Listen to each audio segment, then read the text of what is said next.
Glad to know that you are there. Welcome to Signature Television. This is Signature Sport. It is the last working day of the week where sport still don't go to sleep because we're always here to give you all the latest in the world of sport. Today is the first day in the month of November 2024, and permit me to say Happy New Month. My name is Franklin Imuna, your sport host, and today on the show we will be looking at the latest from the local scene, touching down the camp of the badminton FCT badminton office, where it is not looking good at all. What's the update? We will let you know in the course of the show, and also we will be taking you to the camp of the Flying Eagles, where one man will be joining us live on the show. A touchdown the city of Abuja a couple of hours ago. The media officer will be talking to us on the success of the Flying Eagles. Big nights await Manchester United as they will be welcoming Chelsea to the Old Trafford. Baptism of fire or a breath of fresh air? Only time will tell. It is the super rivalry as it will be reignited this weekend. And of course, Barcelona, Bayern Munich, and of course, Napoli all will be in action this weekend.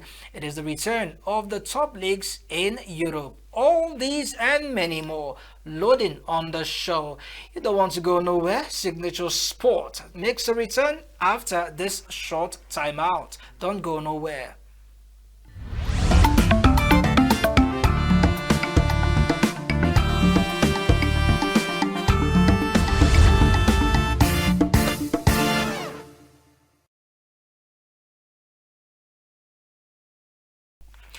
All right, welcome back, and we move straight into the FCT Badminton Chairman's Board, where information reaching us through the press, the media officer to the FCT FA Chairman Alhaji Adams Mukhtar Mohammed, where Mrs. Uche Nwodo Ilari, the media advisor to the FCTFA chairman, released a statement condolencing with the late badminton chairman FCT, late George Agbayan. Mr. George, who up until the 27th of October passed on after a brief illness.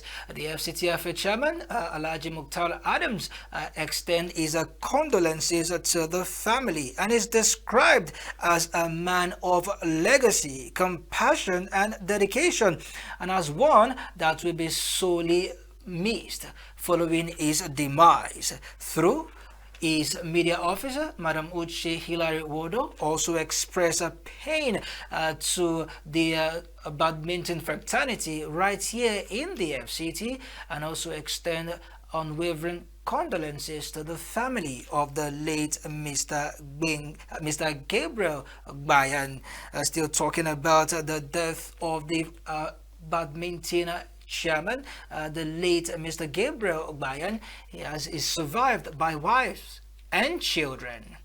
On behalf of the sport family right here on Signature Television, we also extend the condolences to the family of Mr. Bayan. And away from that, we take you to the second tier of the Nigerian League, known as the Nigeria Nationwide League, NNL. Speaking to the press as well as dignitaries present, the chairman of the NNL, talking about Mr. Alao, gave Mr. George Alao spoke at the club's coaching and media managers workshop that went down at the Remo Stars Stadium in Ikane. At the closing ceremony of the event, he spoke urging football fans as well as club owners to be careful as the season will be kicking off. Mr. George Alao pleaded with club owners as well as fans to be careful, as well as club owners to control their fans, as violence will not be tolerated this new season. The NNL last season was marred with lots of controversies, violence, crowd encroachment, and some unruly behaviors of club as they attacked some of the match officials. Mr. George Alao, further speaking, urged fans as well as club owners to imbibe the spirit of sportsmanship and shun every form of violence moving forward. Mr. George Allow went further to commend the club owners as well as media officers for a job well done, still urging them to control unapproved live streaming of games in the various football centers. And away from that, we move over now to the victorious Flying Eagles, the under-20 men's national team. Encomium has been pouring from all angles to the team, who just defeated the Ghanaian counterpart and put an end to the Jollof Rice Derby that is known when these two teams slug it out in any sporting event.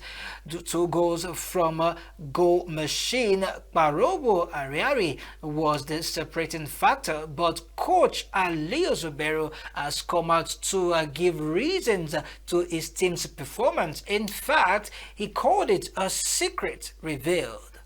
Coach Ali Zubair came out to say that after the first game, where they lost against Burkina Faso by a long goal, he went further to do the following things. Number one, Coach Ali Zubair had to highlight it in that manner that the first thing he did was to collect the phones of these players. This is to stop these players from going to social media and see the reactions and comments of Nigerians in Nigeria and in diaspora, as such negative comments, according to him, will dampen the morale of the players. He went further to say that collecting their phone was also to stop them from being distracted and focus in the following games. The second thing he did was to remind them of Argentina national team in the just concluded Qatar World Cup, where Argentina lost to lowly rated Saudi Arabia by 2-1 in the first game, and they used that as fuel and energy to propel them into the finals and won the World Cup eventually. Coach Ali Zubair says that was his motivating factor, and that was how he was able to motivate his team to do well, and they went all the way to the finals. He went further to say that it was a continuous prep talk by him to the players, and for the fact that the players did not play any international friendly before the commencement of the championship, that did not help his team to do well in the first game, as the players were not exposed to international tournaments. But that was not limiting factors, as the players went all the way to conquer West Africa. The Flying Eagles lost their first game, but went ahead to win all their remaining games, including defeating highly placed the Young Elephants of Cote d'Ivoire and, of course, the Young Stars of Ghana in the last group stage and the final, respectively. Still talking, the Flying Eagles and their triumph in the just concluded WAFU Under-20 Qualification Championship. Joining us is the media officer of the Flying Eagles, Mr. Sharaf Abdullah. We will be connecting to him live on the show, and he will be giving us updates on the Flying Eagles as well as what the victory holds for the team. And away from that, while we await establish connection with him, let's move over now to other stories where Nigerians playmaker who has long retired from playing in the Super Eagles, the defensive Mercurian, defensive combatant, and the defensive midfielder of the Super Eagles, Onazi, has come out to declare that Atalanta winger, talking about Ademola Lookman, who was ranked in the just concluded Ballon d'Or award number 14, is the best and the finest player in Africa at the moment. He gave his commendation of the players that is a recent feat in Atalanta, the Super Eagles, and of course the just concluded Ballon d'Or award is a testament that no African player at the moment can stand toe to toe with Ademola Lookman.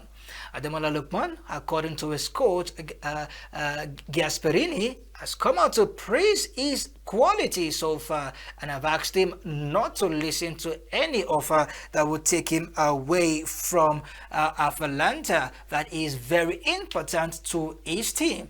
And also, coach of the Super Eagles, interim coach Austin Eguavo, have long lauded the technical ability and the tactical brilliance of Ademola Lookman in his Super Eagles squad.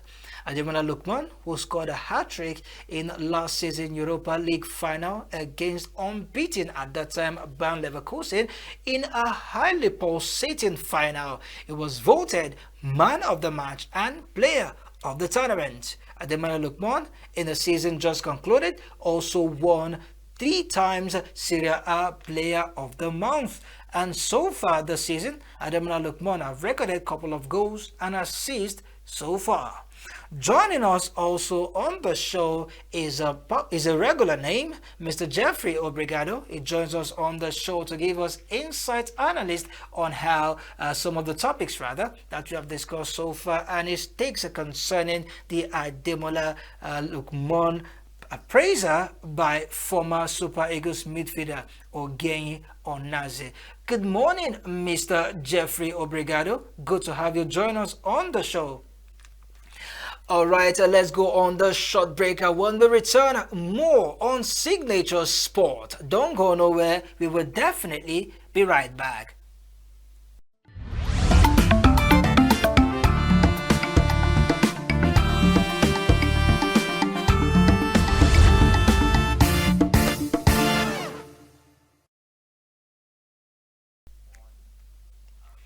All right, welcome back to Signature Television. This is Signature Sport. Good to know you are still tuned in.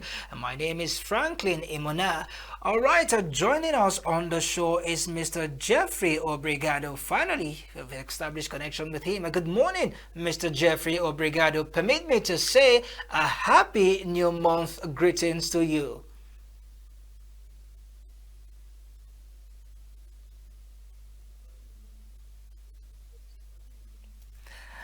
All right, Mr. Jeffrey. All right, good to have you, Mr. Jeffrey Obrigado. Permit me to say a happy Good new morning. month greetings to you. Happy New Month to you, Uncle Franklin. It's good to have you always. All right, quickly, let's delve into discourse at the moment. A former midfielder of the Super Eagles, Onazi, has come out to praise the brilliance of Atalanta and Super Eagles winger Ademola Lookman, saying that he is the finest and the best African player at the moment. Do you agree with him, or you think he's just showing solidarity for his fellow countryman?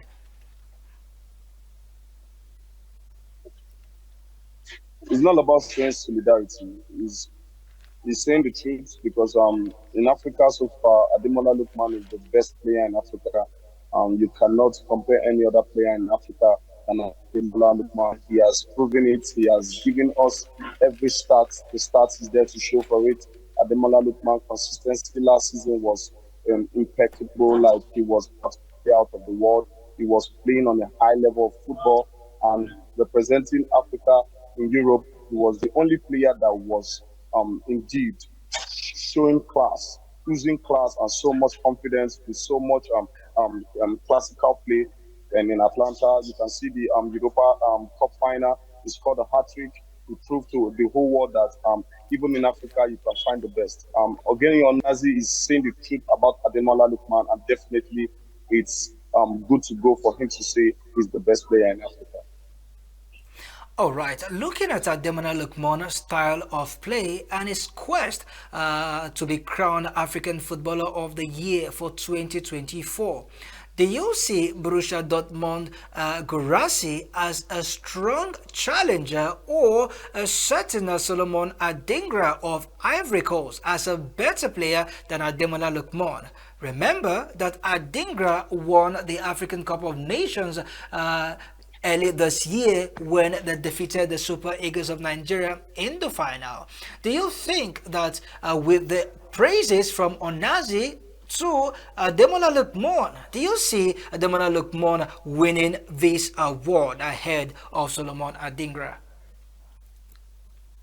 No doubt at all. No doubt at all. The competition is not there. There's no rival there. Ademola Lookman outclassed all those players you are mentioning. Gorasi, his form started last season, but dipped in form. He went into injury, came back. He ran out of form. He ran out of form. Ademola Lookman maintained class, maintained consistency.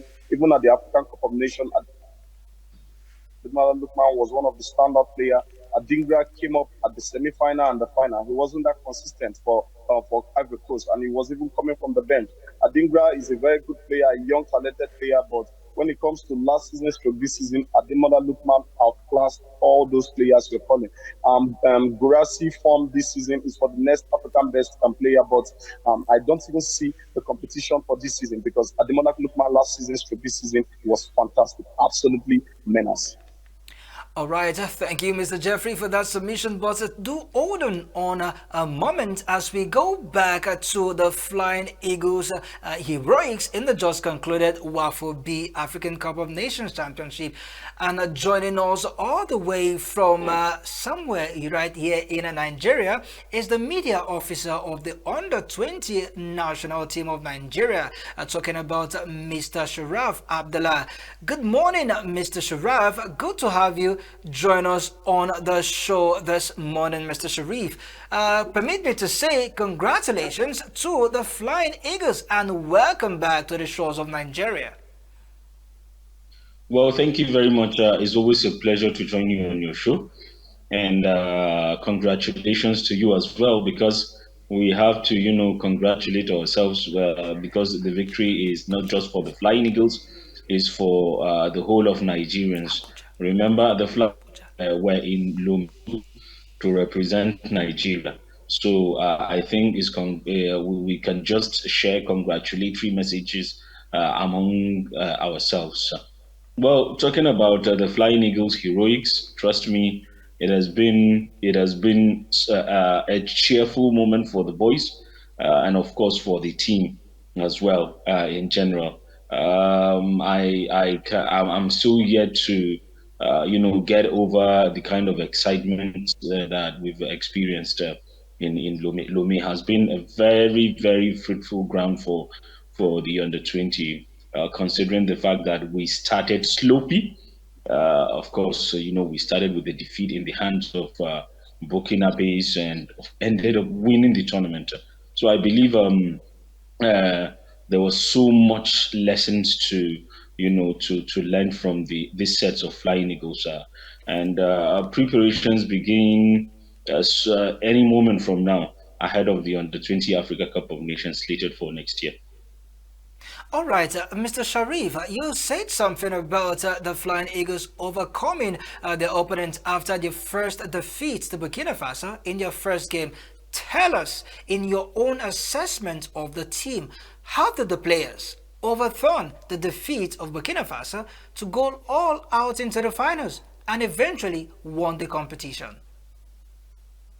Well, I think that has to do with the mental strength of the players. And on this note, I have to give kudos to Coach Ali Zubairu and his lieutenants, because they were the ones that really worked on the psychological aspect. You know how defeat can dampen your morale. And I also want to give a very big thumbs up to the captain as well, in person of Daniel Bami. He has really been an exemplary leader on the field of play. Even off the field, you need to see how he talks to these guys. Guys, I mean, we need to deliver this. We need to do this. We need to ensure that we bounce back. It has happened. He cited so many examples, and one of the big examples I can remember he cited was the example of the fact that Argentina lost to Saudi Arabia in their opening game in Qatar and eventually won the tournament. So this kind of examples really served as motivation to these Flying Eagles players. And look at it, here we are.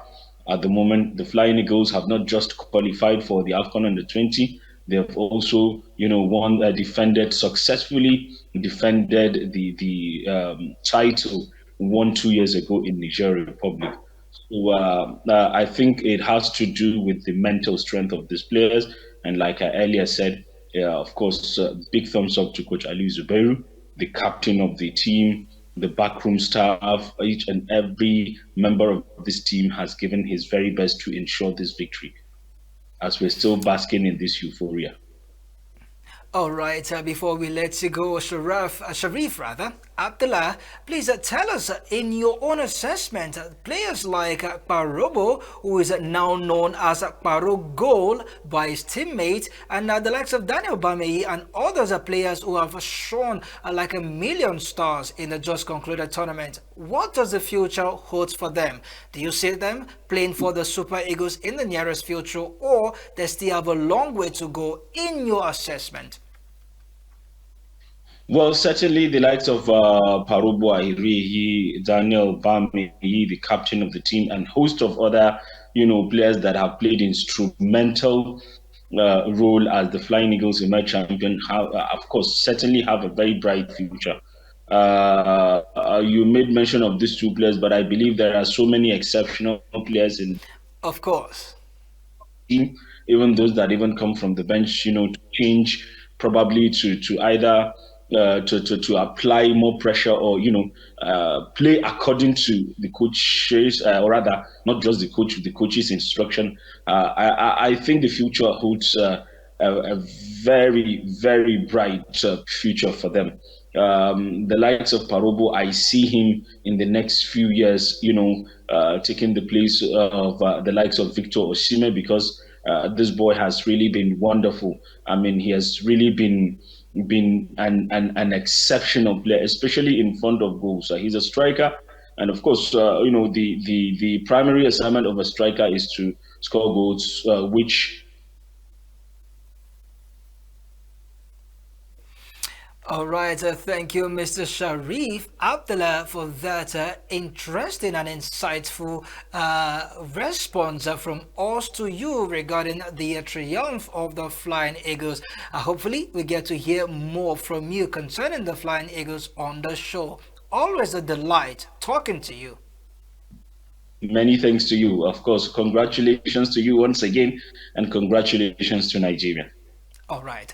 That was Mr. Sharif Abdullah, the media officer of the Under 20 Flying Eagles team. Just touched down Nigeria, Abuja, from Lome in Togo a couple of hours ago. And we had to bring him live on the show. And away from the Flying Eagles, let's return to our conversation with Mr. Jeffrey Obrigado concerning Ademola Lookman's heroics, to which he believed that he has done enough to be crowned the African Footballer of the Year for the year 2024. According to a former midfielder, Onazi, who believes that he is the best and the finest player in Africa at the moment.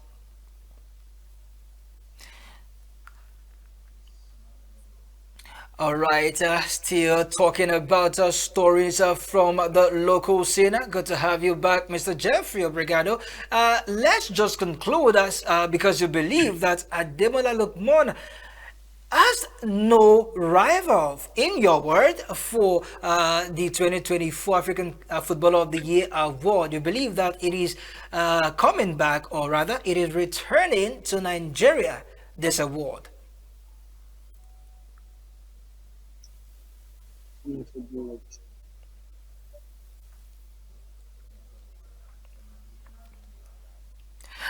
All right, we will definitely get more from Mr. Jeffrey Obrigado. And finally, before we leave the local scene, let's let you know that the Confederation of African Football (CAF) has rescheduled the last two games for the Super Eagles in the 2025 African Cup of Nations qualifiers.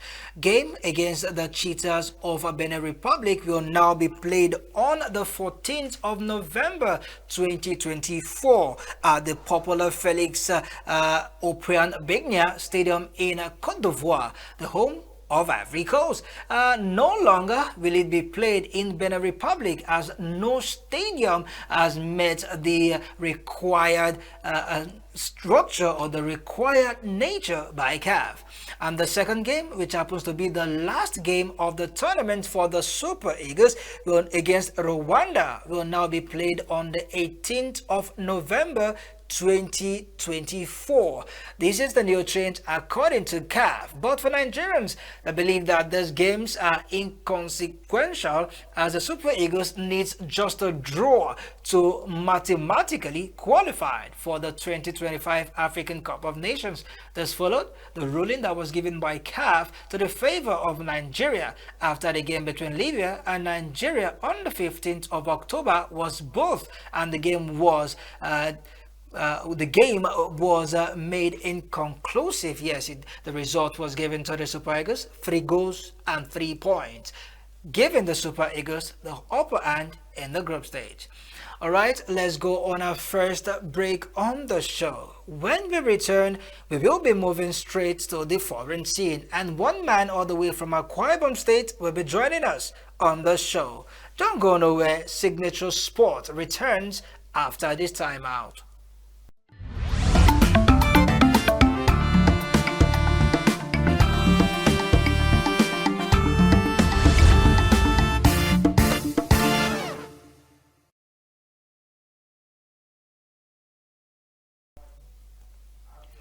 Alright, glad to know you are still tuning to Signature Television. This is your flagship sports show on Signature Television, Signature Sport. With me, Franklin Imona, because I love to talk sport. And just like I did promised, when we return after the break, we will be moving straight to the foreign scene, where one man will be joining us talking about a sport analyst, a sport commentator, and permit me to also add sport entrepreneur all the way from Akwa Ibom State, Emodiong Obot. He joins us live on the show. Good morning, Mr. Obot.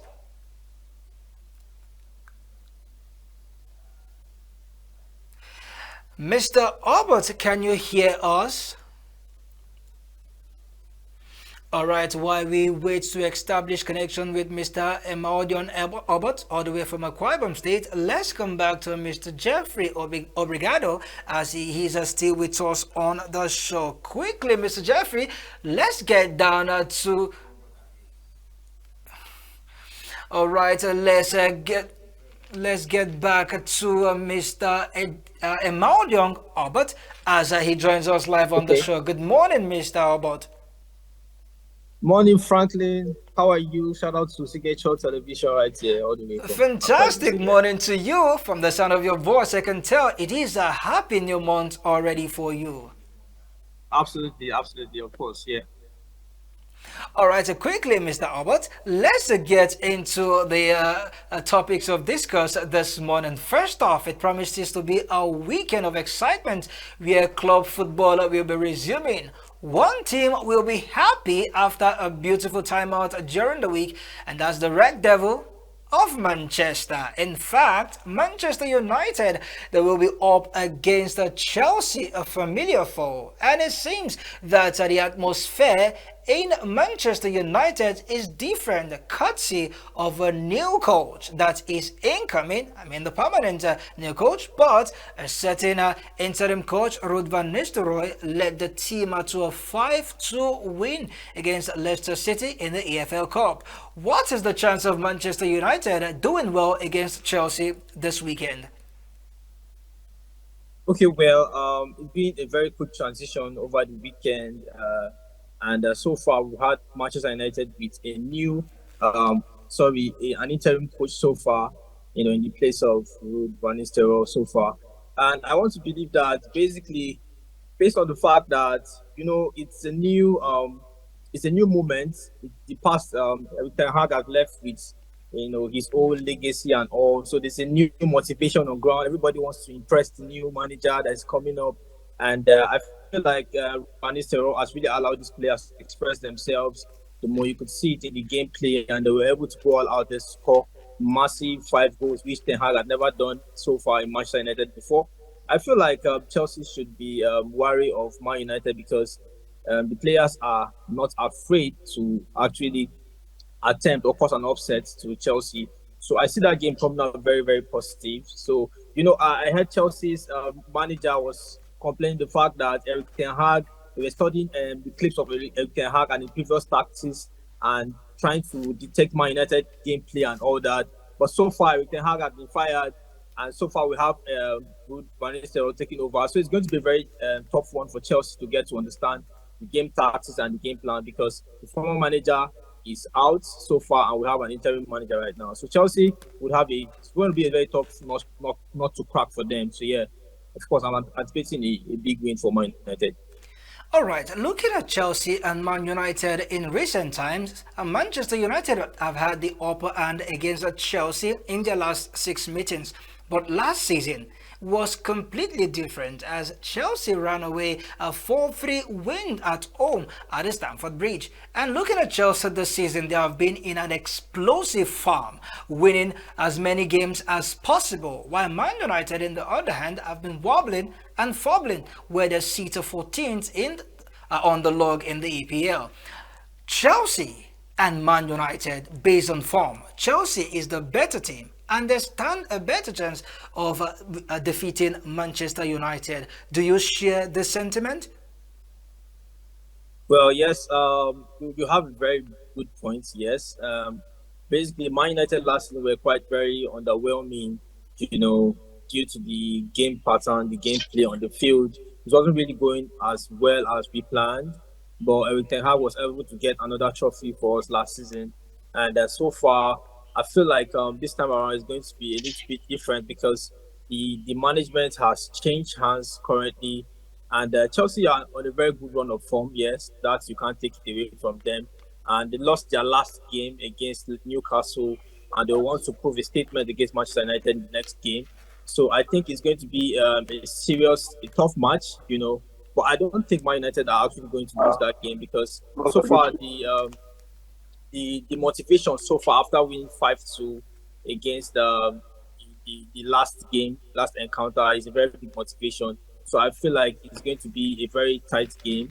I don't think the past records of last season is going to play out right here because both teams are really motivated to go all out and win. This match. It's going to be a very close fight. But I don't see Man United leaving without a point. Chelsea looking dangerous with Cole Palmer as well as Nicholas Jackson. For the likes of Man United, a certain Alejandro Garnacho, Amad Diallo, and of lately Casemiro has been the injury room for the team, not forgetting Rashford and Højlund. Who do you think are the players we should look at for both teams in this weekend encounter?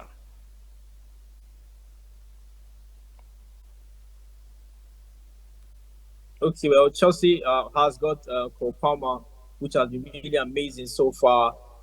Both last season and this season. This guy is a very young guy and he's really going all out to prove himself so far in the club. So I feel like they're actually going to bank on that. The fact that this guy is very clinical is actually very good. He's put his head down. He's not someone that is all out there. He's actually a very humble lad, working his ass out to impress in the team. And he actually deserves a place in the team so far. And I think so far, I saw a news that Kopama is joining Chelsea on a permanent deal, so far from Man City. And it's actually a very good one for them. That guy is really dangerous. And so far, as far as I'm concerned, I heard he's a Man United fan, but it doesn't really matter. I think he's going to go out all out there to try to hurt Man United. But so far, we have the likes of Højlund and Marcus Rashford has not really been that underwhelming so far at the beginning of this season, especially lately. So I want to believe that Marcus Rashford should use the fact that he's just 27 years. He's 27. He was 27 years today. So I think that should be a motivation for him to come up. And Højlund is not doing badly.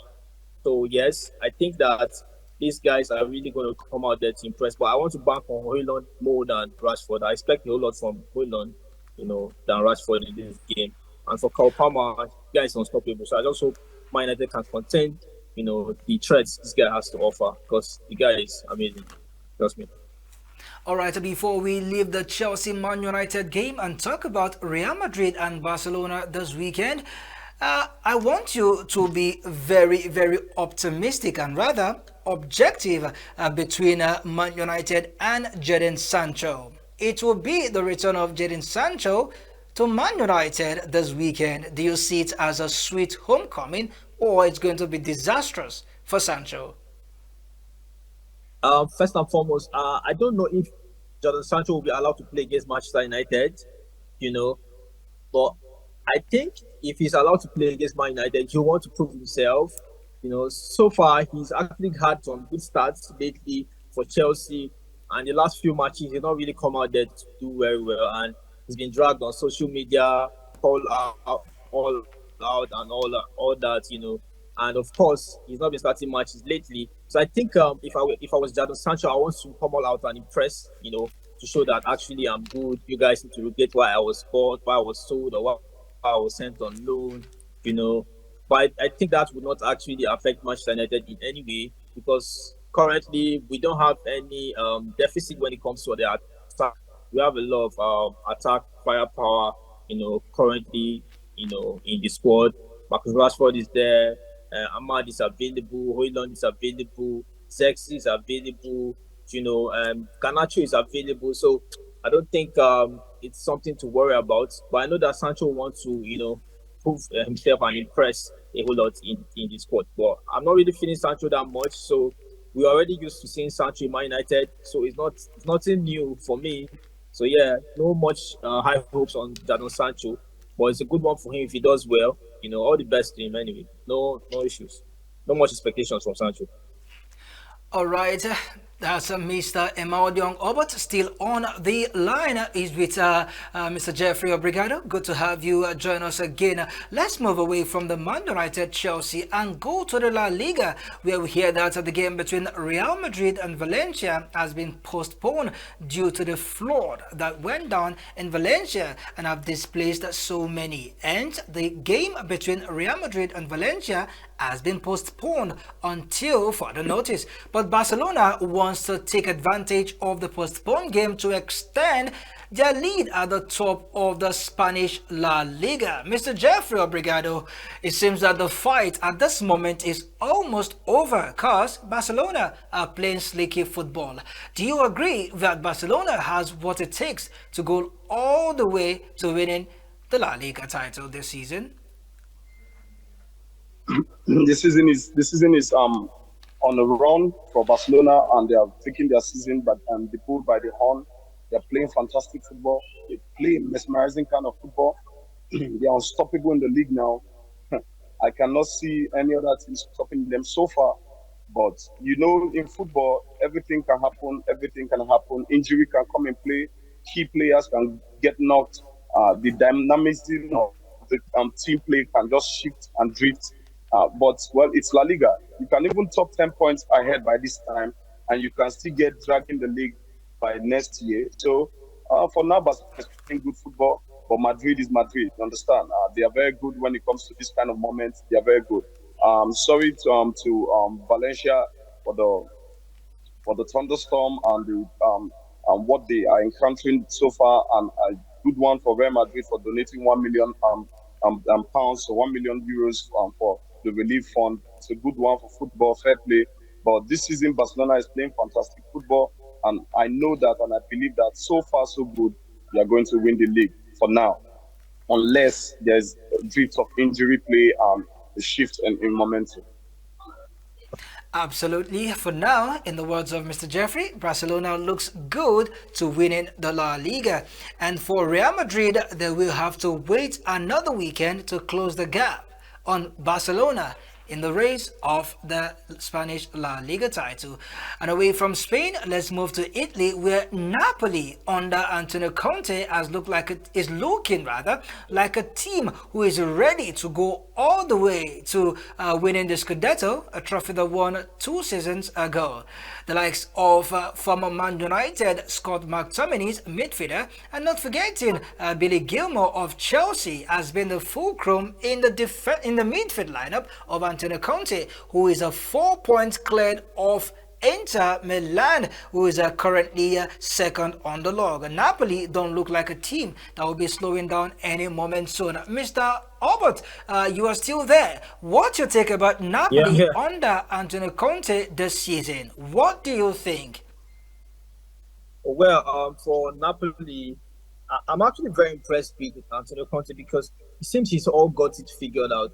The surprise for me is the fact that he let Osimhen, go to Turkey, and yet his team is still performing wonderfully well.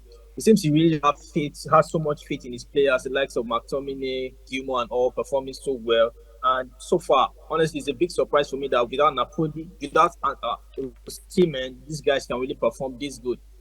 If they can actually perform this good with Osimhen, then honestly, they're headed for the stars. I don't think they are going to be unstoppable so far. And you know that someone like Antonio, someone like McTominay, if he's got someone that actually believes in him a whole lot, like a manager, he's going to actually impress. And so far, he's been impressive so far. So I don't think anything's going to stop Napoli so far, honestly. So I really give it to them. They are going to get it, honestly. They are going to get it. They have what it takes. Trust me.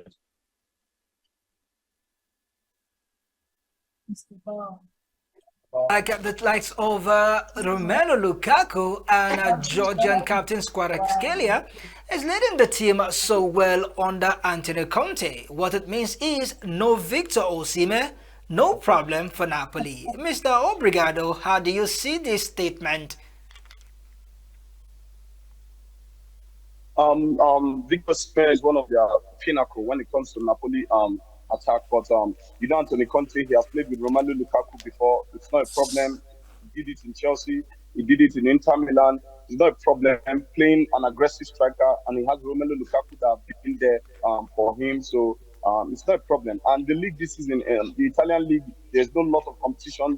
The level of play is low.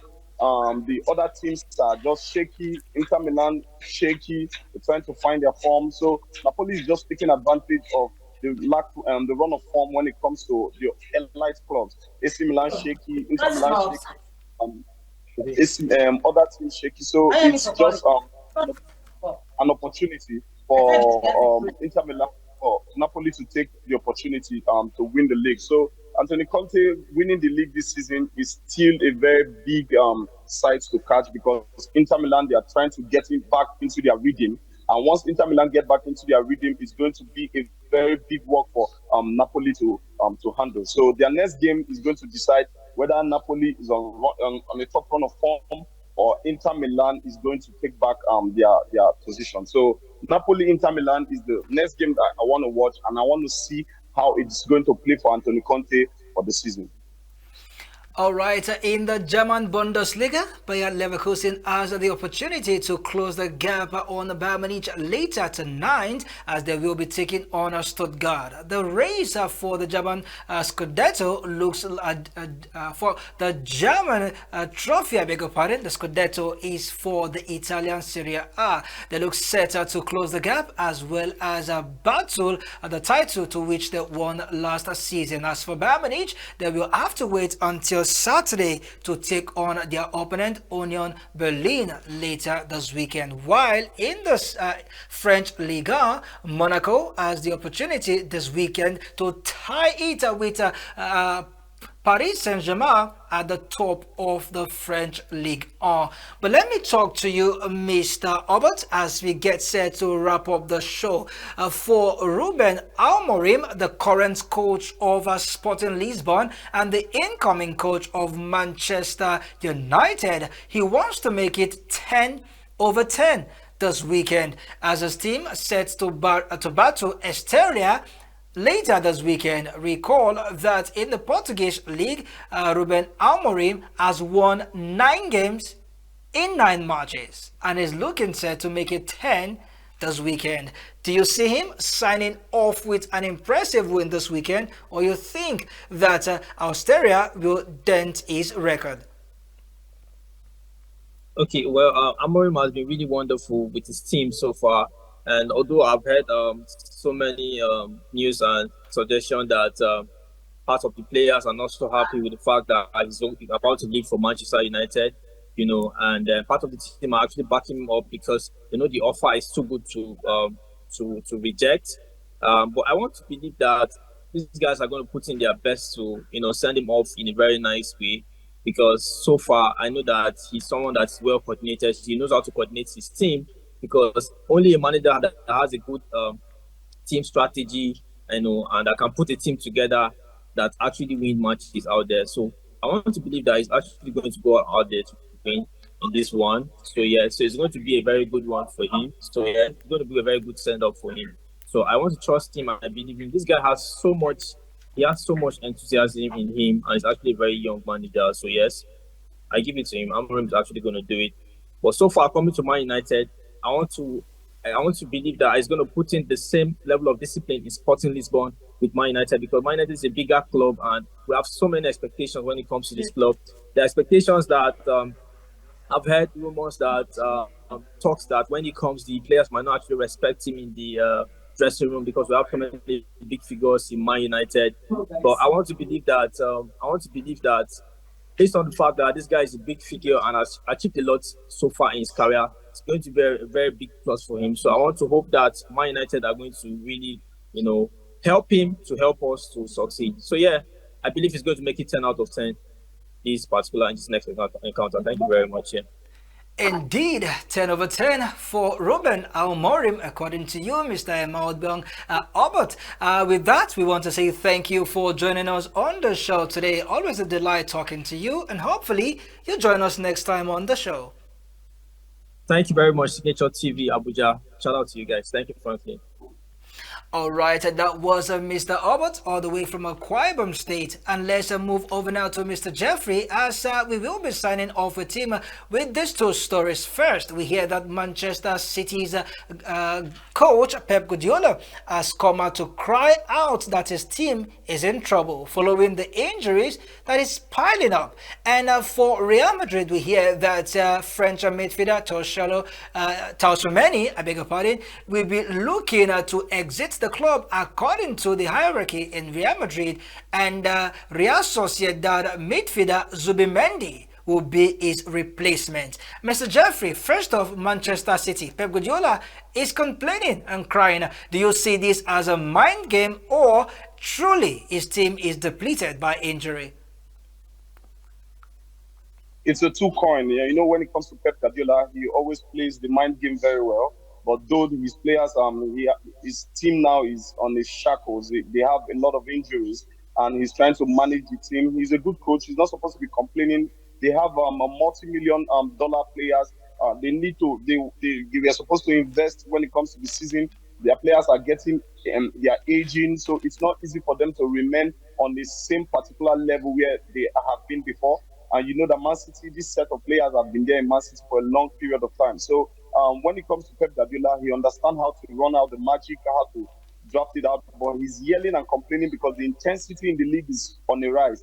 Teams are no longer smiling. The smaller teams are playing exceptional football. So it's no longer easy and a rose for Man City. So, well, that's a good one for other bigger teams that want to win the league. And for Tchouaméni, when it comes to Real Madrid, I keep telling you that there's no CDM. You see what I'm telling you? I told you before.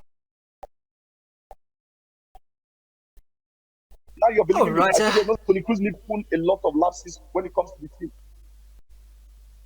So that's what I'm trying to tell you. Getting Zubimendi is an exceptional and central defensive midfielder. He's going to dictate the play, understand the dynamics of the play, read the game, and a little bit of Toni Kroos, a little bit. And so he's younger and he's going to grow into getting into that shoes of Toni Kroos. So Tchouaméni going and Zubimendi coming in is a big bonus for Real Madrid, definitely. All right, Mr. Jeffrey Obrigado, for the first time in my career as a sports journalist, I want to agree with you when you have repeatedly cried out that Real Madrid needs a central defensive midfielder. Finally, Florentino Perez, I've heard your cry and I've seen what we did not see. Thank you so much. It's my pleasure for a veteran like you giving me the accolades. So it's All really right, pleasing because thank you, I used Mr. to. Jeffrey Obrigado. I know if I let you, you will go on and on and on. But we want to say thank you for spending time with us on the show today. Hopefully, next time when we call on you, you will be available. Thank you. Thank you so much. Thank you so much. My pleasure. Thank you so much. All right, that was Mr. Jeffrey Obrigado, well known as a sports journalist and a sports analyst, giving us his 2 cents on the stories so far. And finally, before we let you go, just to let you know that actions that will be returning all across Europe this weekend. Games will be going down later tonight in the German's Bundesliga, Spanish La Liga, French Ligue 1, as well as the Turkish Super League.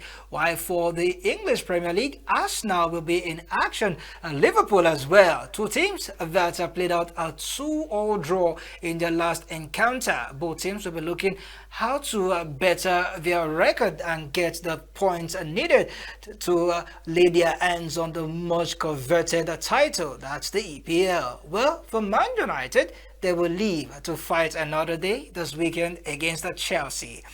And away from that, finally on the show, let's move over now to tennis, where world number one Yannick Sinner has pulled out of the French Masters owing to illness. Yannick Sinner, who is currently ranked world number one, will no longer participate in the Paris Masters as his doctor's advice have been followed by him. He says it will definitely be missed in the competition. As he said, I came very early here to prepare. Then I fell sick, which is going to pass the next 2 to 3 days. So body-wise, I am not ready to compete.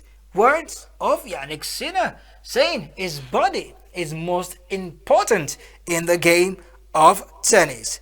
I recall that victory for Sinner came after he lost the final of the China Open in Berlin to Carlos Alcaraz amid an ongoing doping case. Yannick Sinner earlier this month defeated Novak Djokovic in straight sets to win the Shanghai Masters, giving the Italian his fourth leading title of the season.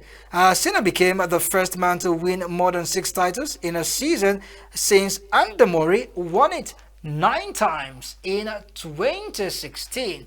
He has won 7 titles in his career. And with that, we want to drop anchor on the show for today.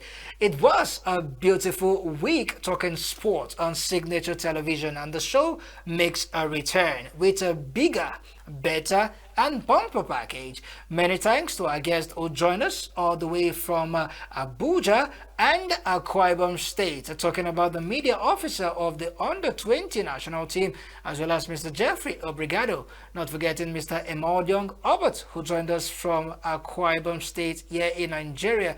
And many thanks to the guys behind the scene who were constantly touching the right buttons to give you a very colorful presentation.